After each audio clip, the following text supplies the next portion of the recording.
ढांक कर आया करो, इन महफिलों में यूं ही मुंह उठाकर मत आया करो। मेरे प्यारे आका अलैहिस्सलातु तस्लीम के प्यारे दीवानों, उसकी वजह यह है कि इस महफिल में जो भी जैसे भी आया है, अल्लाह हर एक को सवाब, हर एक को नेकी अता फरमाएगा। लेकिन जो जितना ज्यादा मुअद्दब होगा, मेरा करीम उसे उतना ज्यादा इनाम अता फरमाएगा। आपने देखा होगा कि हमारे उलमा, हमारे शोरा, ये जो तैयार होकर आते हैं, यानी जुब्बा भी पहन लिया, अमामा भी पहन लिया, जैकेट भी पहन ली, सुरमा भी लगा लिया, खुशबू भी लगा ली, ये जो इतना एहतमाम करके आते हैं, वो आपके लिए नहीं करके आते, बल्कि जिनका जिक्र सुनने सुनाने आते हैं, ये सारी तैयारियां उन्हीं के लिए हुआ करती हैं। सुभान अल्लाह, बेशक। क्योंकि हम सुन्नियों का ये अकीदा है, जहां जिक्र रिसालत माब होता है, जहां जिक्र रिसालत माब होता है, वहां पे सांस भी लेना सवाब होता है। और हमारा अकीदा यह है कि जहां हुजूर के जिक्र की महफिल सजती है, रसूलुल्लाह खुद तशरीफ लाया करते हैं। सुभान अल्लाह। तो मेरे प्यारे आका के प्यारे दीवानों, जहां रसूलुल्लाह तशरीफ लाने वाले हों, क्या बताइए वहां यूं ही आकर बैठ जाना ये मुनासिब होगा?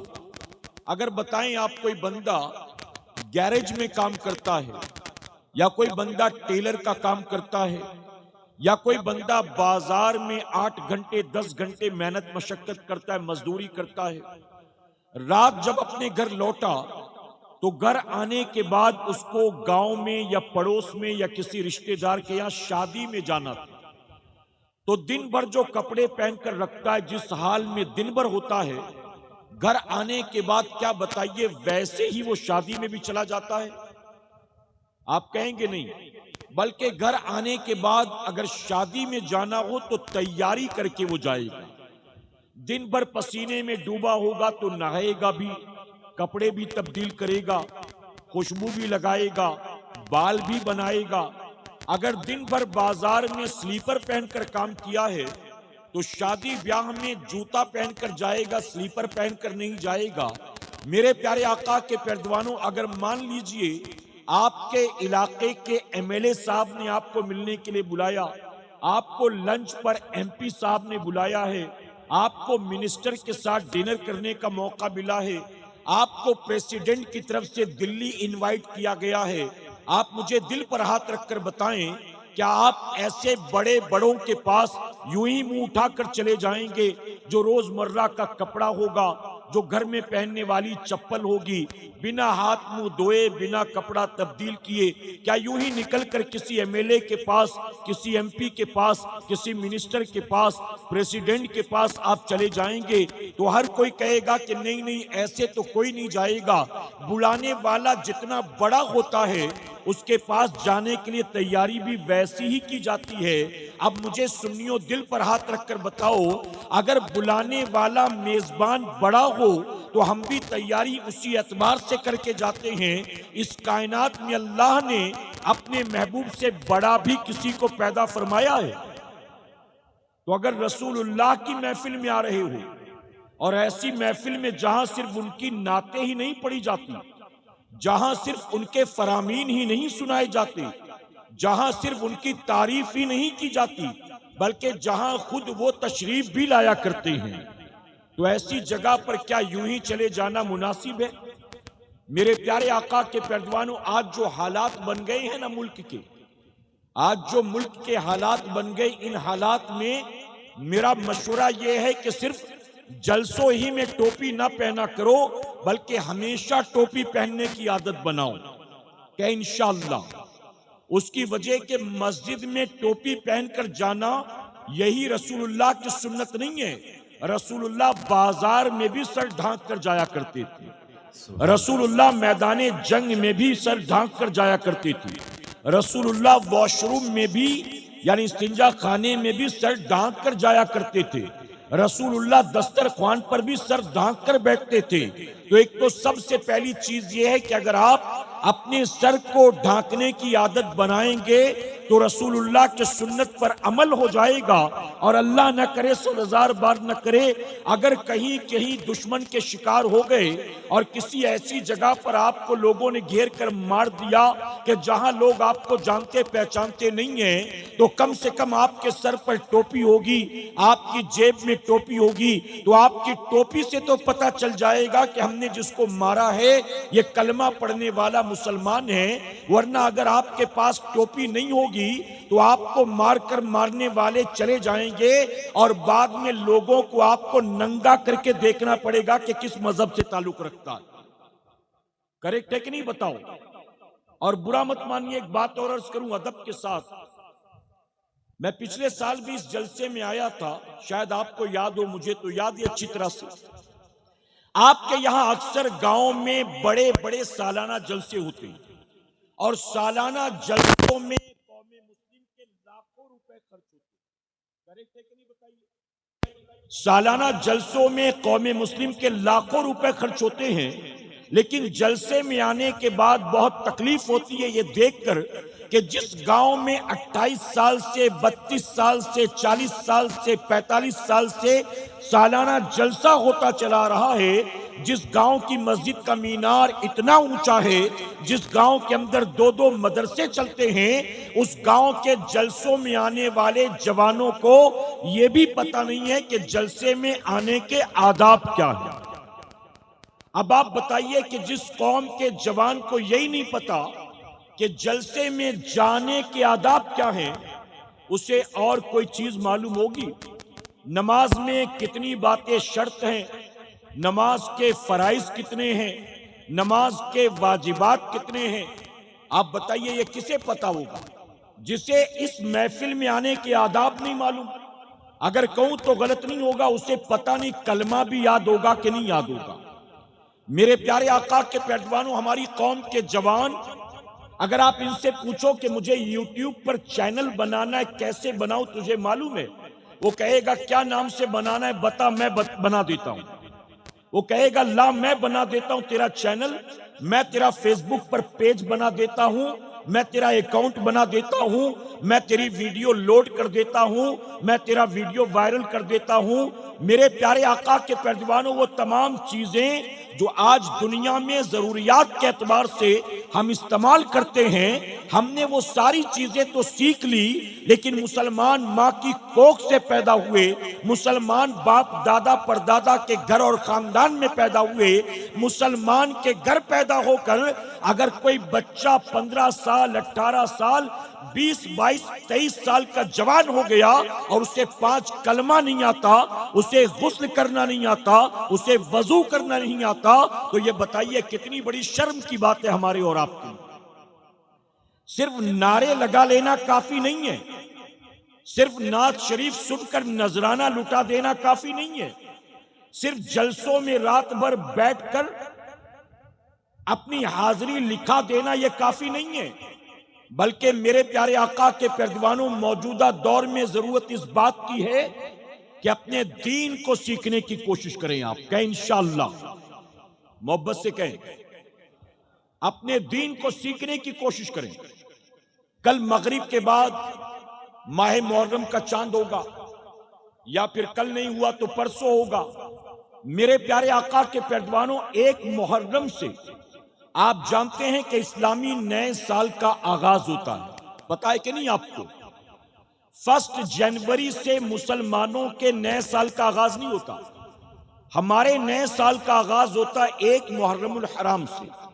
और आप जानते हैं कि जैसे ही 1 मुहर्रम होता है, मुहर्रम का चांद आसमान पर नजर आता है, पूरी दुनिया में लोग करबला वालों की बारगाह में खिराज अकीदत पेश करते हैं। करेक्ट है कि नहीं बताओ? मेरे प्यारे आका के पैरवानों, मुहर्रम के आने से पहले ही आपके गांव के जलसे को करबला वालों की तरफ मंसूब किया गया।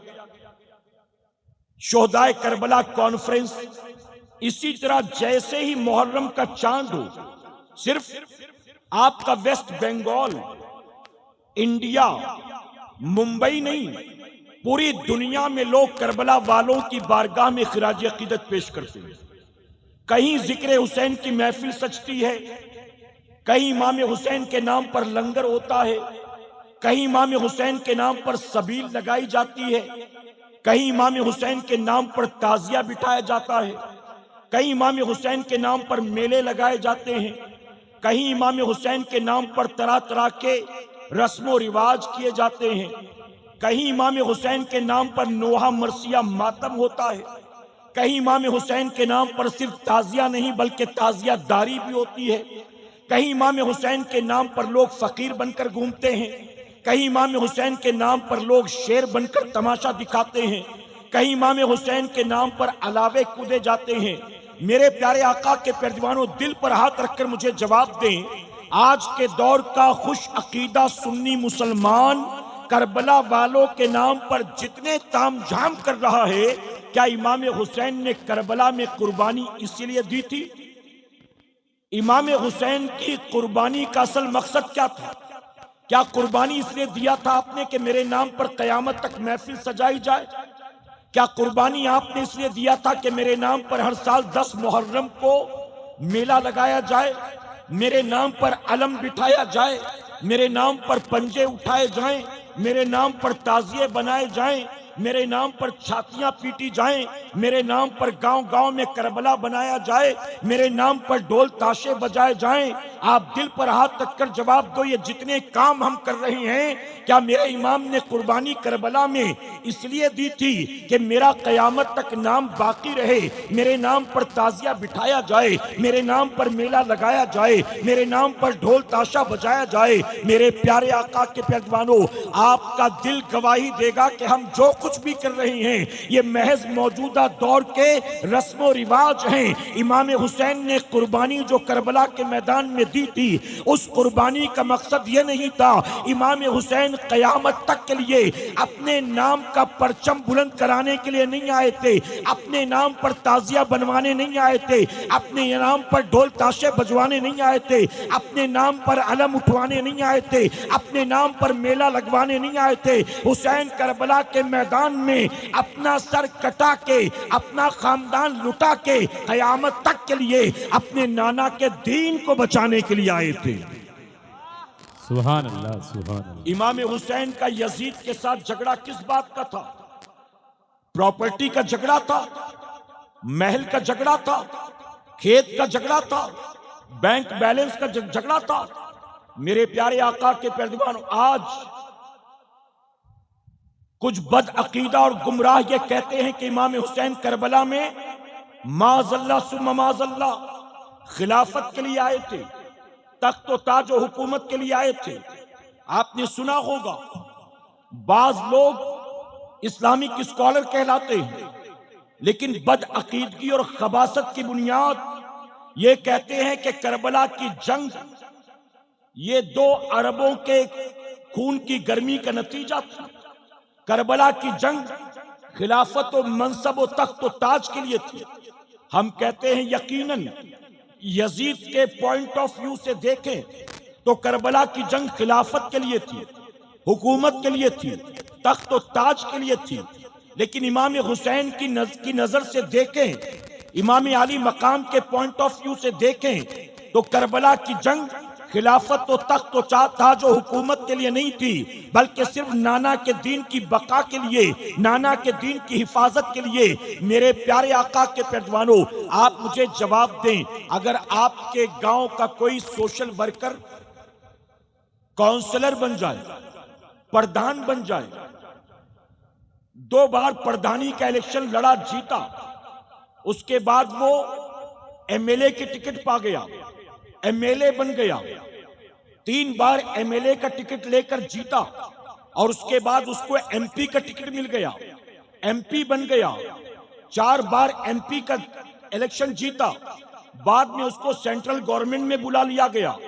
अब आप मुझे दिल पर हाथ रखकर बताएं, जिसने शुरुआत की थी सोशल वर्कर से, अब वो सेंट्रल गवर्नमेंट में मिनिस्टर बन गया, क्या वो ये तमन्ना करेगा कि मैं गांव का प्रधान बन जाऊं तो कितना अच्छा है, मैं फिर से एमएलए बन जाऊं तो कितना अच्छा है, मैं फिर से एमपी बन जाऊं तो कितना अच्छा है?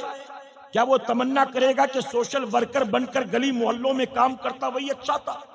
दुनिया का हर इंसान तरक्की चाहता है, दुनिया का हर इंसान आगे बढ़ना चाहता है। दुनिया का हर इंसान, चाहे उसका मजहब कोई भी हो, किसी भी मुल्क का रहने वाला हो, किसी भी स्टेटस का हो, जिंदगी में पीछे हटना नहीं चाहता, आगे बढ़ना चाहता है।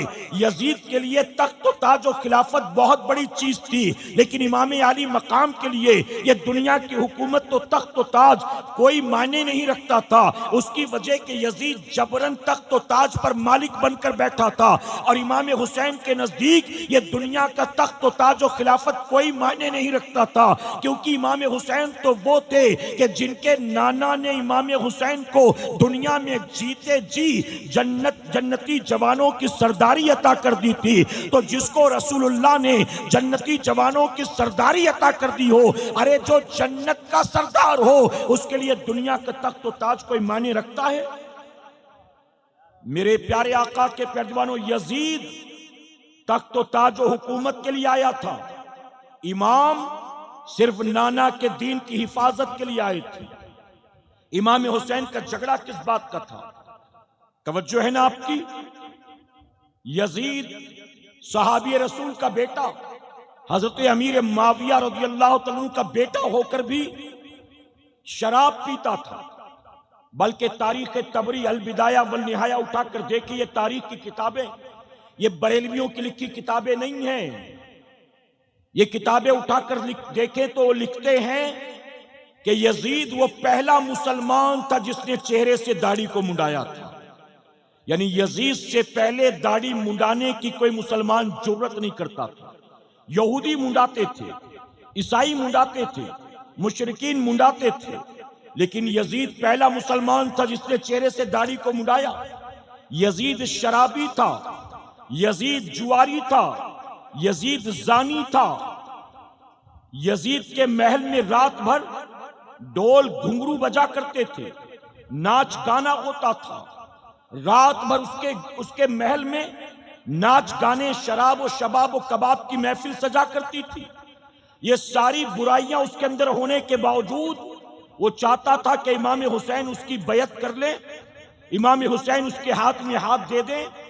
मेरे प्यारे आका के पैजवानों, इमाम आली मकाम ने कहा, सहाबी रसूल का बेटा होकर अमीरुल मोमिनीन बनने की तमन्ना रखता है और सर चेहरे से दाढ़ी मुंडाता है, नमाज नहीं पढ़ता, शराब का आदी है, जुए का शौकीन है, जिना रोजाना करता है। इसीलिए इमाम उसके मुकाबले में आ गए। यजीद ने कहा, हुसैन हाथ दोगे तो खैर है, हम तुम्हें फला जगह की हुकूमत दे देंगे, हम तुम्हें आजाद कर देंगे, हम कभी तुम्हारे साथ छेड़छाड़ नहीं करेंगे। लेकिन इमाम हुसैन ने कहा, मैं हाथ देने वाला नहीं। आप उसके मुकाबले में आ गए। अब मैं आपसे सवाल पूछता हूं, मैं नहीं जानता कि आपके इस वेस्ट बंगाल में करबला वालों के नाम पर कौन कौन से रस्म रिवाज होते, मैं नहीं जानता, ना ही मुझसे किसी ने कहा कि इसके बारे में आप बोलिएगा। लेकिन मैं एक बात जरूर आपसे पूछना चाहता हूं, आप इमाम हुसैन के नाम पर, शोदाए करबला के नाम पर जो कुछ भी करते हैं, दिल पर हाथ रखकर आप मुझे बताएं, यजीद के अंदर जितनी बुराइयां थीं, जिन बुराइयों की वजह से इमाम हुसैन उसके मुकाबले में आ गए, जिन बुराइयों की वजह से इमाम हुसैन ने यजीद की बैयत नहीं की और यजीद के हाथ पर हाथ नहीं दिया, जिन बुराइयों की वजह से इमाम हुसैन ने शहादत को तो पसंद किया लेकिन बैयत को पसंद नहीं किया, अब अगर आपके अंदर यजीद की तमाम बुराइयों में से कोई एक भी बुराई है तो याद रखना कि 10 मुहर्रम को आप छातियां नहीं, अपना सर पटक पटक कर या हुसैन के नारे लगाओ, अपने आप को लहू लुहान कर लो, लेकिन इसके बावजूद अगर आपके अंदर कोई ऐसी खसलत है जो इमाम हुसैन के दुश्मन यजीद पलीद में थी तो सर पटक पटक कर मर जाओगे। आप कभी भी इमाम हुसैन के आशिक नहीं हो सकते। यजीद दाढ़ी मुंडाता था। अगर ताजिया कंधे पर लेकर पूरे गांव में घूमने वाले दाढ़ी मुंडे जिंदगी भर घूमते रहे तो क्या हुसैनी बन जाएंगे? मोहब्बत का दावा इमाम हुसैन से, और सुबह उठकर रोजाना दाढ़ी मुंडाओगे इमाम हुसैन के दुश्मन की तरह। किस बात के हुसैनी हो? सिर्फ ताजिए के, ढोल के, मेले के, नारे के, देगों के, ढोल तमाचों के, किस बात के हुसैनी हो? रोजाना सुबह उठकर दाढ़ी मुंडाओ, रसूलुल्लाह की सुन्नत को निकालकर नालियों में फेंको और फिर कहो कि या हुसैन या हुसैन। ये हुसैन से मोहब्बत है? यजीद शराब पीता था। आज हमारे यहां हालात ये हैं कि आज के दौर का नौजवान सिर्फ शराब नहीं पीता, अब तो हम इतनी तरक्की कर चुके हैं कि यजीद तो बहुत पीछे रह गया। अब तो गांजा भी है, चरस भी है, चिलम भी है, ब्राउन शुगर भी है, हीरोइन भी है, एमडी भी है, कोरेक्स भी है, वाइटनर भी है, सोल्यूशन भी है, बटन भी है, कुत्ता गोली भी है और पता नहीं क्या क्या। अगर यजीद होता ना तो इमाम हुसैन से मुस्कुरा कर कहता कि हुसैन, मैं शराब पीता था, आपसे बर्दाश्त ना हुआ। ये आपका नारा लगाने वाले तो पता नहीं और क्या क्या खाते पीते। बताइए, शराब पीने वाला किसी एंगल से हुसैनी हो सकता है? चरस पीने वाला, गांजा चिलम पीने वाला हुसैनी हो सकता है? आप मुझे बताएं, या उलमा मौजूद, प्याज और लहसुन खाना जायज है कि नाजायज है? जी, प्याज खाना, लहसुन खाना जायज है कि नाजायज? लेकिन अगर आप कच्चा खाते हैं तो मुंह से बदबू आती है, करेक्ट है? जायज चीज जिसको खाने से मुंह में बदबू आए उसको खाकर मस्जिद में आना मकरूह। जायज और हलाल चीज मुंह में खाकर आया, बदबू आती है, तो हलाल और जायज चीज भी मस्जिद में खाकर आने से मना किया गया। क्यों? क्योंकि बदबू आती है। तो हलाल और जायज चीज में अगर बदबू आए तो मस्जिद में खा के आना मकरूह है। अब जिसे वाज़े तौर पर हराम करार दे दिया गया, अगर तुम मुसलमान होकर वो खाओगे पियोगे और हफ्ते में एक बार आकर जुमा की 2 रकात पढ़ लोगे, तुम क्या समझते हो इस 2 रकात के एवज अल्लाह तुम्हें सीधे जन्नत अता कर देगा? सुन लो मेरी कौम के जवानों, सुन लो है चरस चिलम गांजे पीने वालों, सुन लो है रोजाना शराब के प्याले चटकाने वालों और शराब को शौकिया अपने लबों से लगाने वालों। मेरे नबी ने फरमाया, जिसके हलक के नीचे हराम का एक लुकमा या एक कतरा उतर जाए तो 40 दिन तक अल्लाह उसकी इबादत को कबूल नहीं फरमाता। 40 दिन तक न सजदा कबूल, न तिलावत कबूल, न दुआ कबूल, न इबादत कबूल। अगर हराम का एक लुकमा, अब बताइए, जो हर दूसरे तीसरे दिन चरस चिलम गांजे पीता हो, अफीम पीता हो, वाइटनर लेता हो, ब्राउन शुगर लेता हो, एमडी लेता हो, हीरोइन लेता हो, जो कुछ भी नशे के लिए लेता हो जिसे शरीयत ने हराम करार दे दिया है, अगर वो हर हफ्ते में 2-3 बार खाता पीता है और हफ्ते में एक बार जुमा की आकर 2 रकात पढ़ता है, रसूलुल्लाह ने फरमाया महीने भर की नमाजें कबूल होना तो दूर की बात है। अगर तूने एक हलक के नीचे हराम का एक लुकमा उतार लिया तो महीने भर की इबादत तो दरकिनार, 40 दिन तक तेरी इबादत को अल्लाह कबूल करने वाला नहीं। और सिर्फ यही नहीं, मैं सिर्फ शराब चरस चिलम गांजे की बात नहीं करता। जिसका धंधा सूद का है, जिसकी कमाई जुए की है, जिसका कारोबार फ्रॉड का है, जिसने अपने ही पट्टीदार रिश्तेदार पड़ोसी अपने ही भाइयों का माल गबन कर रखा, बाप के इंतकाल के बाद बहनों का हक खा के बैठ गया, छोटे भाइयों को कहा 2-2 लाख रुपए लो और अपना अपना रास्ता देखो, और कोई मांगा तो हाथ पैर तोड़ दूंगा। हालांकि हिस्से में सबके 20-20 लाख निकलते थे और डरा धमका कर चूंकि बड़ा था तो 2-2 देकर भगा दिया। अगर तूने ये भी खा लिया है तो याद रखना, मेरे आका ने 1450 साल पहले फरमाया, एक आदमी तवील सफर तय करके आएगा, मक्का मुअज्जमा पहुंचेगा, हरम में दाखिल होगा, गिलाफे काबा को पकड़ेगा और रब की बारगाह में रो रो कर दुआएं करेगा। ऐ मेरे सहाबा बताओ, अल्लाह उसकी दुआ कबूल करेगा कि नहीं करेगा? सहाबा ने अर्ज किया, या रसूल अल्लाह सल्लल्लाहु अलैहि वसल्लम, यकीनन उसकी दुआ अल्लाह जरूर कबूल फरमाएगा। आका फरमाते, नहीं नहीं, उसकी दुआ अल्लाह कबूल करने वाला नहीं है। सहाबा कांप गए, तवील सफर तय करके आया है, सफर की सोबतें बर्दाश्त करके आया है, हरम में दाखिल हुआ है, काबा के सामने पहुंचा है, गिलाफ को पकड़ पकड़ लिया है और गिड़गिड़ा कर दुआएं करता है, फिर आखिर क्या वजह है कि उसकी दुआ कबूल नहीं होती? आका फरमाते हैं उसके जिस्म के ऊपर लिबास हराम कमाई का है और उसके पेट के अंदर लुकमा भी हराम कमाई का। ये किसी का पेड़ दबाकर बैठ गए, दुकान खाकर बैठ गए, घर पे कब्जा कर लिया, किसी को डरा धमकाकर उसकी चीजें छीन ली, पार्टनर के साथ धोखा कर दिया, फ्रॉड के धंधे कर लिए, जुआ खेला उसमें बना लिया, या सूद का कारोबार कर लिया।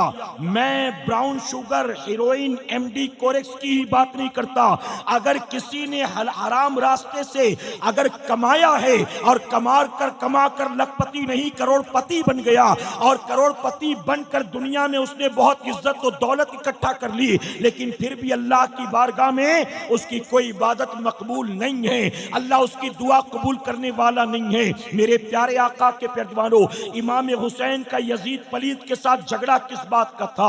यजीद दाढ़ी मुंडाता था, हम कहे कि हुसैनी हैं, अपने आप को कहे कि हम तो हुसैनी हैं। अभी सैयद साहब आएंगे तो तब पता चलेगा अहले बैत की मोहब्बत क्या होती है। लोग धक्का मुक्की करते हैं, लोग टूट पड़ते हैं, हम तो सादात के चाहने वाले हैं, हम तो सैयदों से मोहब्बत करने वाले हैं। मैं कहता हूँ सिवाय जबानी जमा खर्च के, सिवाय रियाकारी और दिखावे के ये कुछ भी नहीं है। हकीकत तो ये है, अगर तुम वाकई गौसे आजम से प्यार करते हो, अगर तुम वाकई इमाम ज़ैनुल आबिदीन से प्यार करते हो, अगर तुम वाकई नन्हे अली असगर से प्यार करते हो, अगर तुम वाकई नौजवान अली अकबर से प्यार करते हो, अगर तुम वाकई हज़रत अब्बास अलंबरदार से प्यार करते हो, अगर तुम शहीद करबला इमाम अली मकाम से प्यार करते हो, अगर तुम इनके बाबा मौलाए कायनात से प्यार करते हो, तो मोहब्बत सिर्फ जबानी जमा खर्च ना हो। अगर इनसे मोहब्बत करते हो तो मोहब्बत की असल दलील ये है, अपने आप को इनका आशिक ऐसे बनाओ, ऐसे बनाओ, ऐसे बनाओ कि फिर चेहरा भी उन्हीं की तरह हो, सीरत भी उन्हीं की तरह हो, इखलाक भी उन्हीं की तरह हो, लिबास भी उन्हीं की तरह हो, किरदार भी उन्हीं की तरह हो। फिर जबान पर फिल्मी नगमे नहीं होंगे, जबान खुलेगी तो गौसे आजम की मनकबत होगी। नारे तकबीर, नारे रिसालत, नारे हैदरी, नारे हैदरी। हक है। हर सुबह उठकर दाढ़ी मुंडाओ और इमाम हुसैन की मोहब्बत में कोई कमी ना आए। यजीद के महल में रोजाना रात नाच गाने की महफिल सजती थी, उसके यहां बाकायदा तबला बजाने वाले, हारमोनियम बजाने वाले सैलरी पर थे, नाचने वाली रक्कासाएं सैलरी पर थी, हर रात महफिल सजती थी और पूरी रात वो उसी महफिल में गुजारता था। ऐ मेरी कौम के जवानों, आज बताओ, हमारे पास ढोल तबला बजाने वाले तनख्वाह पर नहीं है, हमारे पास घर में आकर नाचने के लिए औरतें नहीं हैं, लेकिन हमारे पास ये मोबाइल फोन है ना। यजीद जो पैसे खर्च करके महल के बंद कमरे में कर रहा था, आज हम वही वाईफाई और डेटा के जरिए अपने मोबाइल से कर रहे हैं। अरे यजीद के यहाँ एक रात नाचने के लिए एक आती थी, दूसरी रात दूसरी आती थी, ढोल तबले हारमोनियम वाले तो रोजाना वही होते थे।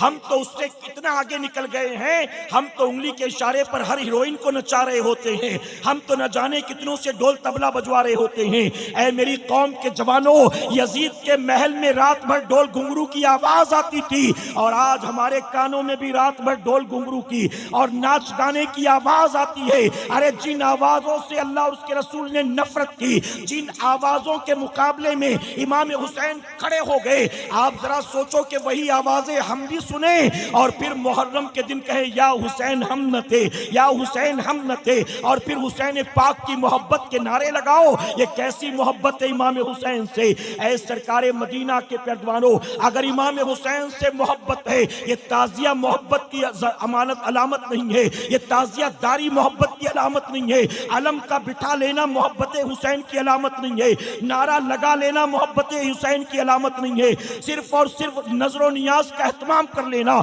इमाम हुसैन की मोहब्बत की अलामत नहीं है। अगर वाकई अहले बैत से प्यार है, करबला वालों से प्यार है, आज इस शोहदाए करबला कॉन्फ्रेंस से उठने से पहले तय कर लेना, आज के बाद मेरी जिंदगी यजीद के नक्शे कदम पर नहीं चलेगी। अब जीऊंगा तो हुसैन की तरह और मरूंगा तो गुलाम हुसैन की तरह।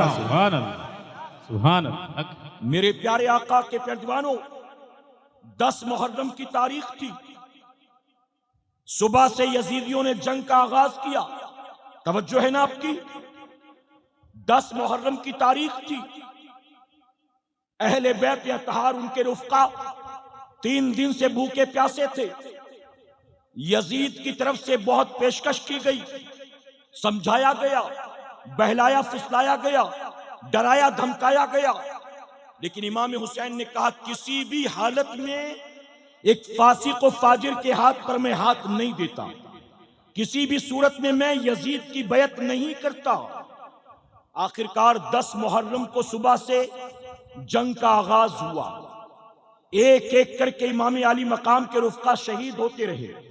10 मुहर्रम की तारीख की जुम्मा का दिन था। जो करबला में नहीं थे वो जुम्मा की नमाज की तैयारी कर रहे थे। इमाम हुसैन ने अपने एक साथी को बुलाया और कहा जाओ यजीदियों से कहो थोड़ी देर के लिए जंग रोक दो, हमें जोहर की नमाज अदा कर लेने दो, बस नमाज पढ़ लें, उसके बाद कंटिन्यू करना। मुसाफिर थे, अगर जोहर की नमाज की मोहलत मिल भी जाती तो 2 रकात फर्ज पढ़ना था। आपका कासिद गया, जब जाकर उसने यजीदियों से बात की तो जानते उन्होंने क्या कहा? उन्होंने कहा हुसैन को जान बचाने का बड़ा अच्छा बहाना सूझा है। हुसैन ये सोचते हैं कि नमाज के नाम पर हम जंग को रोक देंगे। जाओ जाकर हुसैन से कहो नमाज पढ़ने का इतना ही शौक है तो पढ़ो, हम रोकने वाले नहीं, लेकिन शर्त यह है कि पहले यजीद की बैत करो। यजीद की बैत कर लोगे हम नमाज पढ़ने देंगे, यजीद की बैत नहीं की हम मुरव्वत नहीं करेंगे, सजदे में सर काट देंगे। ये कौन कह रहा था? ये वो कह रहे थे जो खुद भी मुसलमान समझे जाते थे, ये खुद भी मुसलमान बने हुए थे। इमाम हुसैन का कासिद आया, आकर कहने लगा कि वो मोहलत देने को तैयार नहीं, बल्कि वो तो धमकी देते हैं कि अगर आपको नमाज पढ़ना है तो पहले बैत करो, अगर बैत किए बगैर आपने नमाज शुरू कर दी तो कहते हैं कि नमाज की हालत में गर्दन काट देंगे। तवज्जो है ना आपकी? आप जानते हो मेरे इमाम ने क्या जवाब दिया? 22,000 खून की प्यासी नंगी तलवारें सर पर लहरा रही थी और साथ ही धमकी भी मिल गई थी कि अगर आपने बारिश शायद शुरू हो गई है, थोड़ा अंदर की तरफ आ जाइए, आपको इत्मीनान के साथ अंदर की तरफ आ जाइए। देखिए ये जो टेंट बनाया गया है इसमें आराम से बैठ सकते हैं सब लोग। আপনারা ভিতরে প্রবেশ করুন।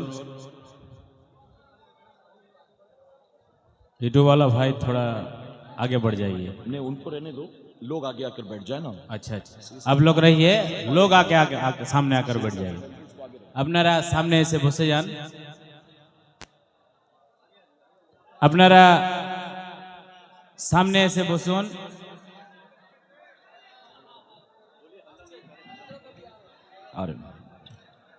अच्छा फौरन, अच्छा जो लोग यहीं पर बैठे थे वो क्यों उठ रहे हैं? वो बैठ जाए ना।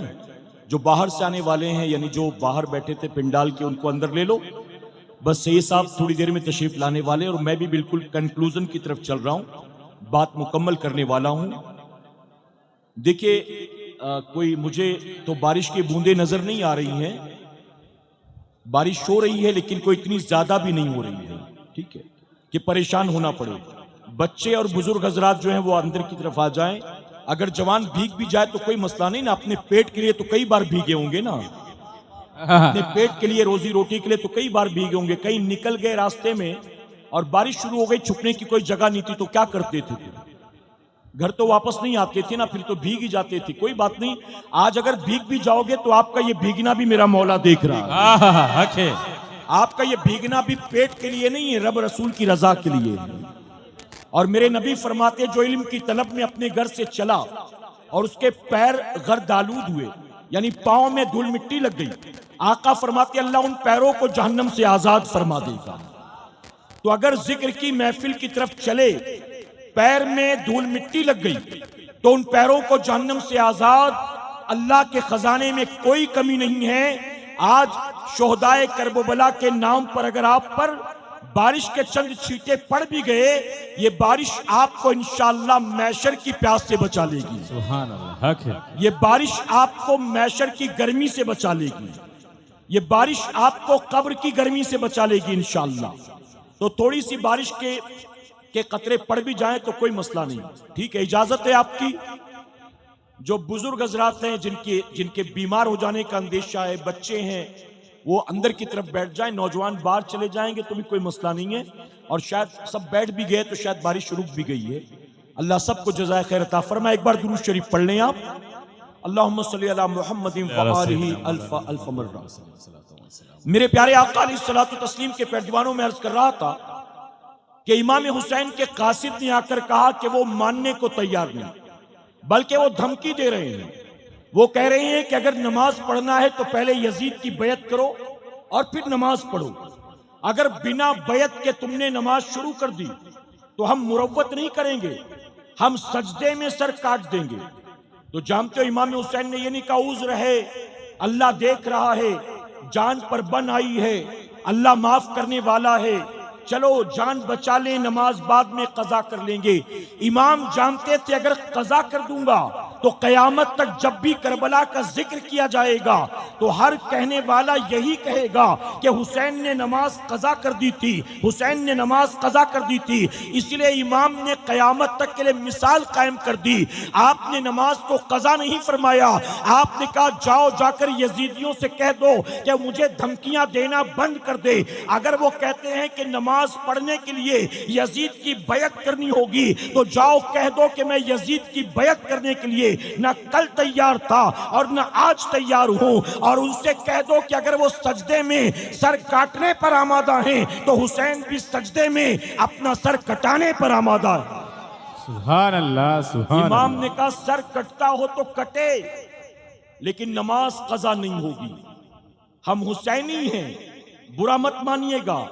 जब 10 मुहर्रम को ये ढोंग धतूरे करते हो ना तो उस दिन फज्र पढ़ी होती है आपने, जोहर पढ़ी होती है आपने, असर मगरिब इशा पढ़ते हो आप, मेला तो लगाते हो हुसैन के नाम पर, ढोल भी, तमाशा भी, खिलौने भी, मर्द औरत की खलत मलत, बेहयाई, बेपर्दगी भी, यह सब कुछ करते हो जिसका करबला से कोई ताल्लुक नहीं है। और इमाम हुसैन करबला में सजदे की हालत में अपने सर को कटा रहे हैं। हर तारीख निगार यही लिखता है, हर सीरत लिखने वाला यही लिखता है, हर खतीब अपनी तकरीर में यही कहता है। इस रिवायत में कहीं कोई इख्तलाफ नहीं है। मेरे इमाम 3 दिन के भूखे प्यासे थे, हालत सजदा में आपने सर को कटाया है, अपने खेमे में नहीं, अपने घोड़े की पुश्त पर नहीं, अपने घर के दस्तरख्वान पर नहीं, बल्कि सजदे की हालत में। और इमाम ने सजदे में सर कटा के बता दिया, ऐ कयामत तक आने वाले मेरे नाना के उम्मतियों, अपनी आंखों से देख लो, हुसैन को बेटा भी प्यारा है,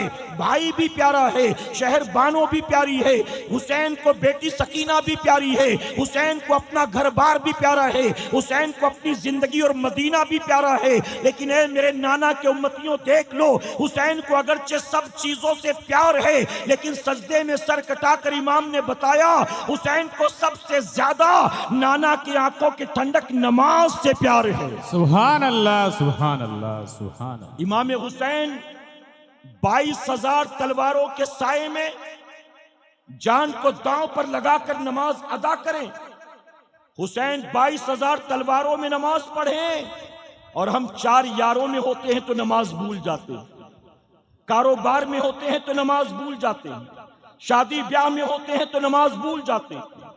मेरे प्यारे आका के पैरदीवानों, अगर वाकई इमाम हुसैन से 100% नहीं 10% भी प्यार करते हो, आज शहीद करबला कॉन्फ्रेंस से यह तोहफा लेते हुए जाना, ऐ इमाम सजदे में आपने सर को कटाया था, आपकी शहादत वाला महीना करीब है और इस माह मुहर्रम के आने से पहले हम तमाम वादा करते हैं, हम महज ज़बानी जमा खर्च वाले सुन्नी नहीं बनेंगे, हम सिर्फ यजीद के नक्शे कदम पर चलने वाले हुसैनी नहीं बनेंगे। ऐ इमाम, हमें आपसे मोहब्बत है, आपके नाना से मोहब्बत है। अब दुनिया इधर की उधर हो जाए, हम जानबूझकर एक वक्त की नमाज को कज़ा नहीं करेंगे।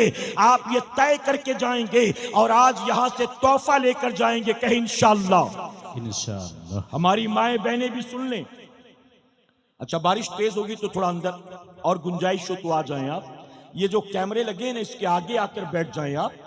मैं आपको भले नजर ना हो कोई बात नहीं, जब सैयद साहब आएंगे तो कुर्सी आगे कर दी जाएगी ताकि आगे वाले भी देख सकें।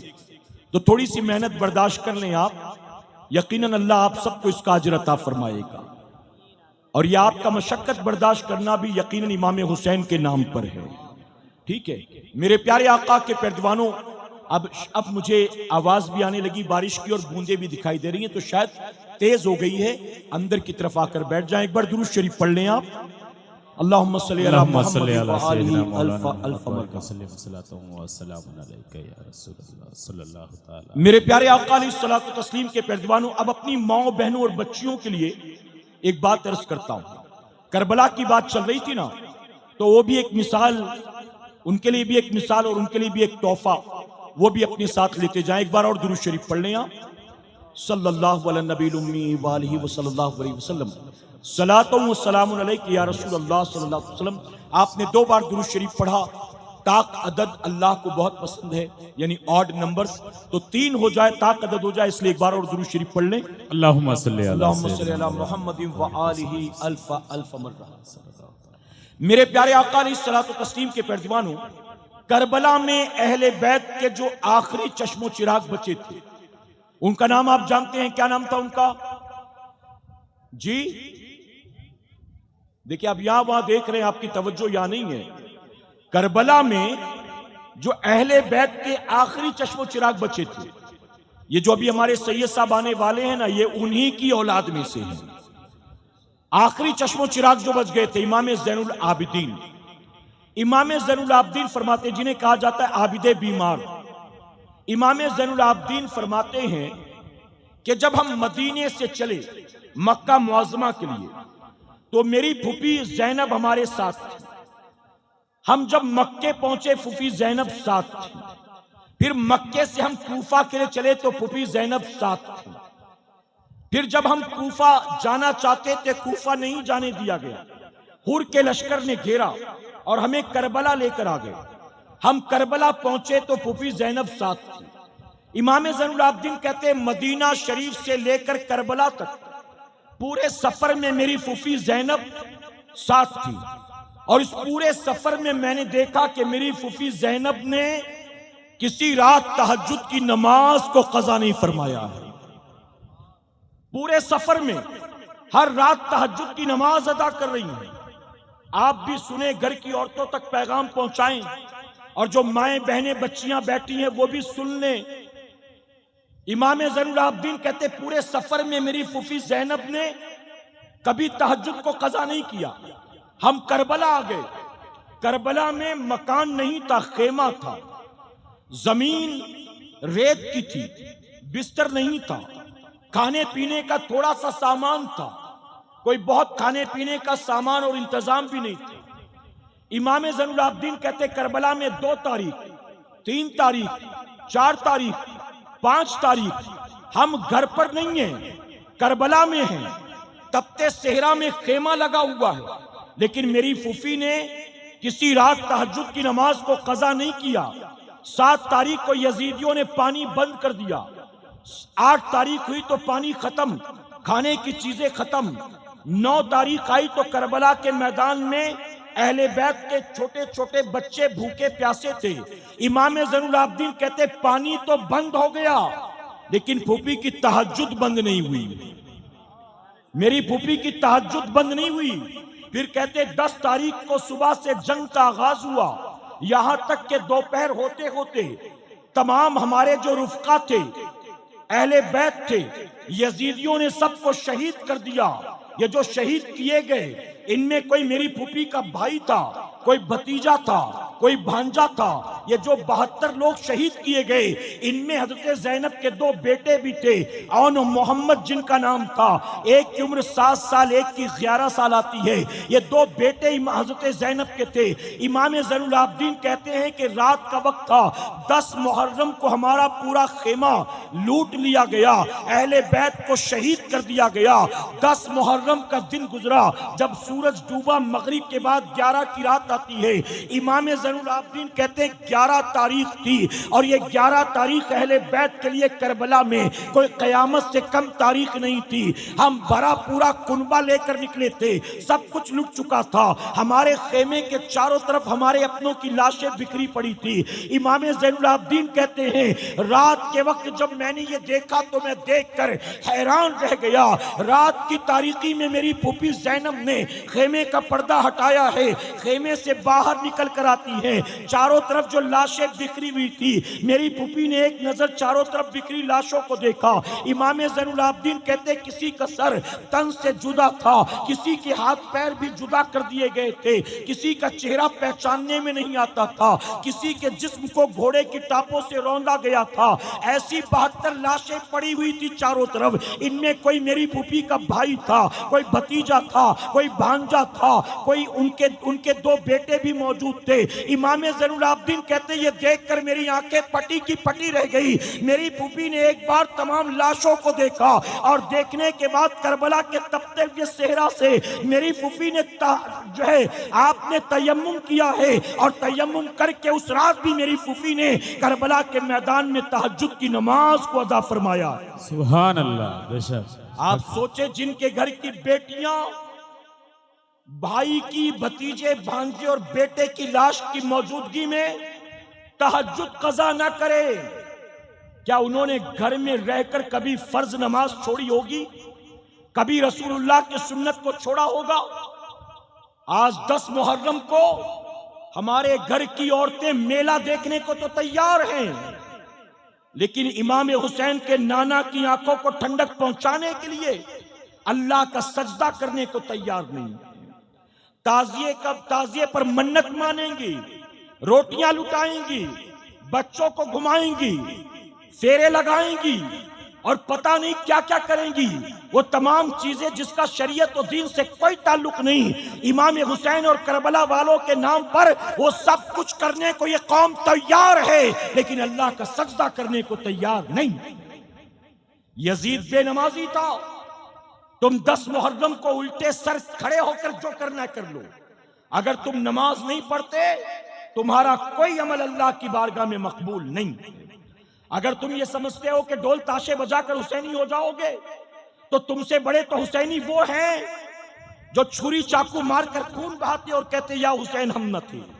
तुम तो सिर्फ हाथ पीट रहे हो, ढोल बजा रहे हो, वो तो खून बहा बहा कर कहते कि या हुसैन हम न थे। जब वो खून बहा बहा कर जालिम मोहब्बत हुसैन का दावा करने वाला हुसैनी नहीं हो सकता तो सिर्फ ढोंग धतूरे करके क्या हम हुसैनी हो जाएंगे? अगर हुसैनी हो, इमाम हुसैन से मोहब्बत है तो इमाम हुसैन के नक्शे कदम पर चलो। और दाढ़ी मुंडाना हुसैन का तरीका नहीं, रात भर बिस्तर पर लेटकर फिल्में, ड्रामे, खेल तमाशे देखना हुसैन का तरीका नहीं। अरे तारीख की किताबों में अलबिदाया वल निहाया में आता है, रात का अंधेरा छाता था तो यजीद के महल से ढोल घुंघरू की आवाज आती थी और हुसैन के कमरे से कुरान की तिलावत की आवाज आती थी।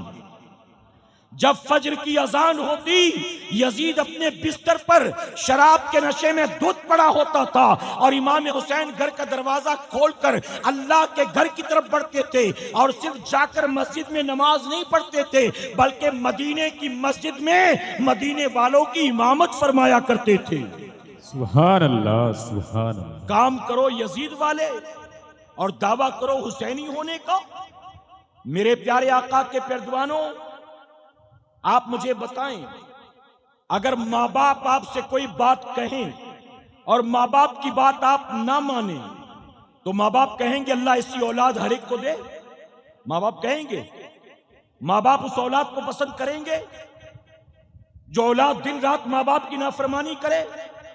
अगर आपके अब्बा ने कहा अगली बार मैं उस लड़के के साथ तुझे नहीं देखूं, लड़का अच्छा नहीं है, और आप कहें मेरा बाप पागल हो गया, मेरे बाप को दुनियादारी समझ में नहीं आती है, मेरे बाप को सही गलत की पहचान नहीं है, तो क्या आप अच्छी औलाद कहलाएंगे? अगर आपकी वालिदा आपसे कुछ कहे और आप कहें मैं तेरी बात नहीं मानता, आप बताइए क्या फर्माबरदार औलाद कहलाएंगे? इमाम हुसैन ने नमाज की हिफाजत के लिए, इमाम हुसैन ने कुरान की हिफाजत के लिए, इमाम हुसैन ने दीन की हिफाजत के लिए सब कुछ लुटा दिया और हम हुसैनी इमाम हुसैन की कुर्बानी की वजह से दीन सही सलामत हम तक पहुंचा, और जब दीन हम तक पहुंचा तो हम सिर्फ जबानी जमा खर्च वाले हुसैनी बने रहे, इमाम हुसैन के नक्शे कदम पर चलने की कोशिश नहीं की। मेरे प्यारे आका अलैहिस्सलातु तस्लीम के प्यारे दीवानों, इमाम हुसैन से प्यार है, अल्लाह के सजदों से प्यार करो, कहीं इंशाअल्लाह। मैं आपसे एक सवाल पूछता हूं, इजाजत है आपकी? मैं जानता हूं आप बेचैनी के साथ सैयद साहब का इंतजार कर रहे हैं, हालांकि सैयद साहब को अब तक आ जाना था क्योंकि उन्हें निकलना भी थोड़ा जल्दी है, लेकिन इंतजामिया वाले लेकर नहीं आए तो कोई मसला नहीं, कुछ रीजन होगा, बहरहाल आते होंगे। तो अगर आपकी इजाजत हो तो एक बात आपसे पूछूं मैं, जी इजाजत है? आप इस गांव के होंगे, किसी और गांव के होंगे, आप मुझे बताएं, आप जुमा की नमाज पढ़ने के लिए मस्जिद में आए और अचानक आपने देखा कि मुसल्ले इमामत पर जो आदमी आकर खड़ा हुआ दाढ़ी मुंडा है, आपके गांव का शराबी है वो, आपके गांव का जुआरी है वो, आप उसके पीछे नमाज पढ़ेंगे जुमा की? जी दाढ़ी वाले ही नहीं, दाढ़ी मुंडे भी उसके पीछे नमाज नहीं पढ़ेंगे, नेक नमाजी नहीं, मोहल्ले के शराबी भी उसके पीछे नमाज नहीं पढ़ेंगे। वो आदमी कहेगा कि इमाम साहब छुट्टी पर गए हैं और इमाम साहब ने मुझसे कहा कि जुमा संभाल लेना, तो इसलिए मैं जुमा पढ़ाऊंगा। आप पढ़ेंगे उसके पीछे नमाज? मेरे प्यारे आका के प्यारे दीवानों, आप कह रहे हैं कि मैं उसके पीछे नमाज नहीं पढ़ूंगा, क्यों? क्योंकि दाढ़ी मुंडा है। नमाज नहीं पढ़ूंगा, क्यों? क्योंकि शराब पीता है। नमाज नहीं पढ़ूंगा, क्यों? क्योंकि वो जुआरी है। आप ये कहते हैं कि शराबी हो, जुआरी हो, दाढ़ी मुंडा हो, मैं उसके पीछे नमाज पढ़ने को तैयार नहीं। आप मुझे बताएं कि अगर आप अपनी मस्जिद में एक वक्त की नमाज ऐसे फासिक व फाजिर के पीछे पढ़ने को तैयार नहीं है, तो मेरा इमाम ऐसे फासिक व फाजिर को अपना खलीफा मानने को तैयार कैसे हो जाता? अगर इमाम हुसैन ने सरेंडर कर दिया होता, अगर इमाम हुसैन ने सिर्फ अपनी जान के लिए, अपने बच्चों की हिफाजत के लिए, फितना न हो, फसाद न हो, लफड़ा झगड़ा न हो, चलो बैत कर लेते हैं, बैत कर लेते हैं। अगर इमाम ने सिर्फ ये सब कुछ सोचकर मसलिहत के तहत एक फासिक व फाजिर के हाथ में हाथ दे दिया होता, तो जानते हो आज हर मस्जिद का इमाम दाढ़ी मुंडा होता, शराबी होता, जानी होता, जुआरी होता। और अगर मुक्तदी कहता कि आप इमाम होकर शराब पीते हो, शर्म नहीं आती, तो वो कहता तू इमाम हुसैन से ज्यादा समझदार है, इमाम हुसैन से ज्यादा परहेजगार है। इमाम हुसैन ने एक दाढ़ी मुंडे शराबी फासिक व फाजिर को इमाम भी माना, खलीफा भी माना, तो तू मुझे अपना